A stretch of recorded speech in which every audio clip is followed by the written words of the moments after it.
Hey guys, Janet here with today's Fun Friday activity. We are going to make glow-in-the-dark carnations or any other type of white flower if you have a daisy or a white dianthus or something like that.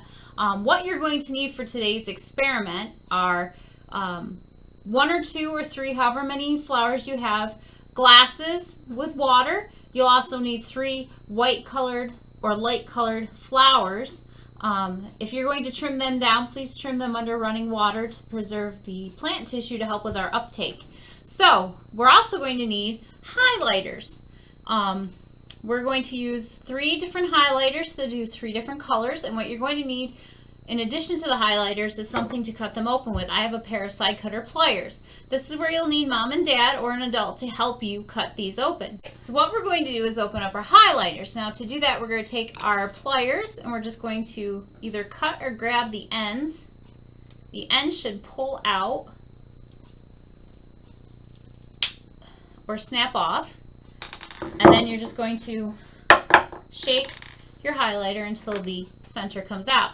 Now you're going to actually squeeze the dye from your highlighter, get out as much as you can, if you can get all of it, into your water.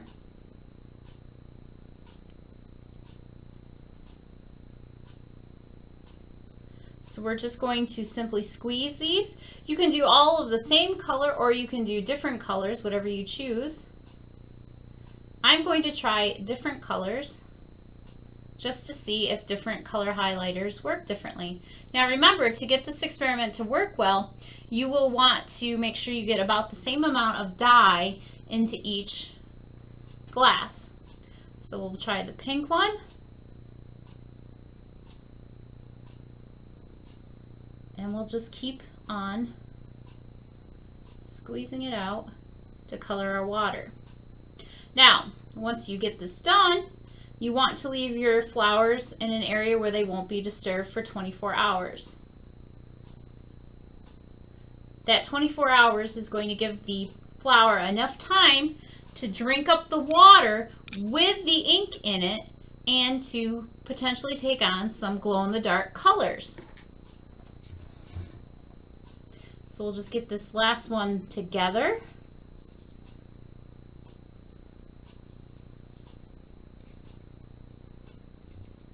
It's always easier if you have a bigger opening cup to get your fluid in. Another thing to change this experiment that you could try is to take the ink out of non-fluorescent markers to see what would happen. Would the plants, the flowers, take those colors up and tie-dye themselves? If you had Sharpie markers or just some other type of marker, you could try that.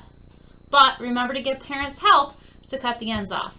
So I have orange, pink, and yellow. I have my waters dyed. I have my flowers sitting. So I'm going to let these sit for 24 hours and we'll be back tomorrow to see what they do. Guys, it's Janet here at the 4-H office, and we are in day 2 of our experiment with our glow-in-the-dark carnations. So we have our carnations here. I have the lights off so we can see if they do glow under a black light.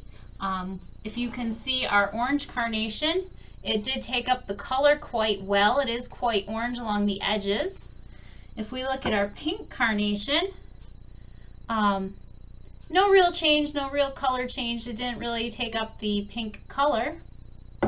And then we look at our yellow carnation. Still doesn't look like it took up any color, no color around the edges or ruffles of the petals of the flower. So I'm going to turn on the black light and we'll see what happens. Now, we'll start with our orange carnation. No real color change here. It's not glowing. We'll try our pink carnation. That's not glowing either. It's not glowing a fluorescent glow-in-the-dark pink. And then we're going to try our yellow one. And our yellow one is actually glowing at the edges. It did absorb some of the pigment from the highlighter and is actually glowing a fluorescent yellow. So trying this out, you can see that the pigment was taken up by 2 of our flowers, just not glow in the dark with the orange. So in plants, there are 2 special tissues. There's xylem, which is a transport tissue that transports nutrients up the plant, like water or dissolved minerals from the roots, that transports it up into the rest of the plant. And then there's a phloem, and phloem transports nutrients down. So if there's nutrients from foliar feeding or some of the photosynthesis nutrients, they flow down with the phloem. So our marker color, our highlighter color, was actually taken up by the xylem and into the petals to make ruffles on our orange one, to actually tie-dye our orange carnation. The pink did not travel up. This carnation did not dye it at all, did not turn it a glow in the dark. But our yellow highlighter with its pigment actually made this carnation glow in the dark. So we'll film an up-close view of it so that you can see what it looks like as it's glowing. This is Janet with the Friday Fun. Join us every Friday on Finney and Scott County 4-H Facebook pages and on our YouTube channel under West Plains Extension District. Have a great day. All right, as promised, here's the close-up of our carnation that we tie-dyed or made glow in the dark with the yellow marker color. If you can take a look at our bottle with the black light on that color, we have quite the glow in the dark color, but the xylem also pulled the color up into our carnation and made it glow in the dark. So yellow works, the pink and the orange did not.